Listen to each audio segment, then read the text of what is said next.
Vote दे होगा भैयाला, vote दे होना, जीता दे होगा भैयाला, जीता दे होना। सुनो दीदी हो, सुनो भैया हो, सुनो बहनी हो, संगी संगवारी हो, भैया ननकू से परस्ते के चुनाव चिन्ह है तराजू छाप, तराजू छाप। तो संगी हो कोनो ला नहीं भुलाना है, भैया ननकू से परस्ते के चुनाव चिन्ह तराजू छाप मा मुहर लगा के ननकू से परस्ते भैया ला भारी मतों से विजय बनाना है। वोट दे होगा भैया ला, वोट दे होना, जीता दे होगा भैया ला, जीता दे होना। तराजू छापे हवे निशान, मुहर लगाना है, जुरी मिले हमर भैया ला, विजय बनाना है। वोट दे होगा भैया ला, वोट दे होना, ननकू से परस्ते भैया ला, जीता दे होना।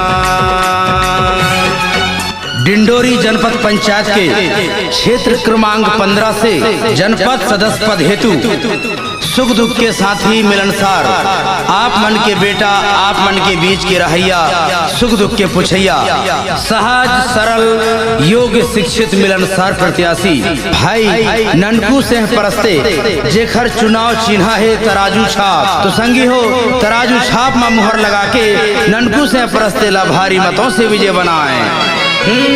क्षेत्र में विकास हो ही जनता के सुनैया गा, भारी मत से विजय बनावो, सुनो दीदी भैया गा। क्षेत्र में विकास हो ही जनता के सुनैया गा, भारी मत से विजय बनावो, सुनो दीदी भैया गा। सुख दुख के संगी एही ला जिताना है, तराजू छापे हवे निशान, मुहरे लगाना है। वोट दे होगा भैया ला, वोट दे होना, ननकू से परस्ते भैया ला, जीता दे होना।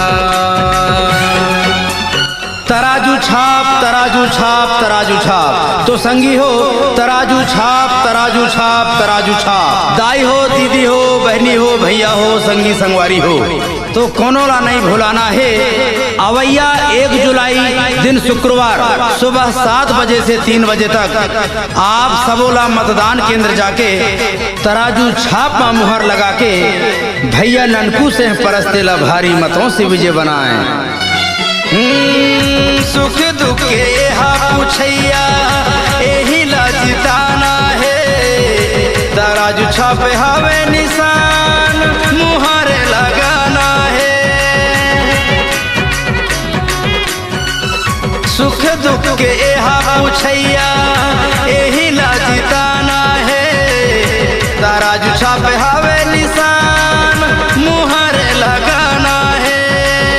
क्षेत्र में विकास हो ही सुनो दीदी भैया गा, ननकू से परस्ते भैया ला, विजयी बनैया गा।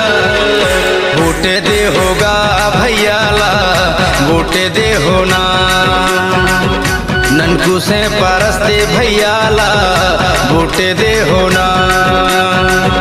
संगी नहीं भूलाना है, जनपद में जिताना है, तराजू छापे हवे निशान, मुहरे लगाना है। वोट दे होगा भैया ला, वोट दे होना, जीता दे होगा भैया ला, जीता दे होना।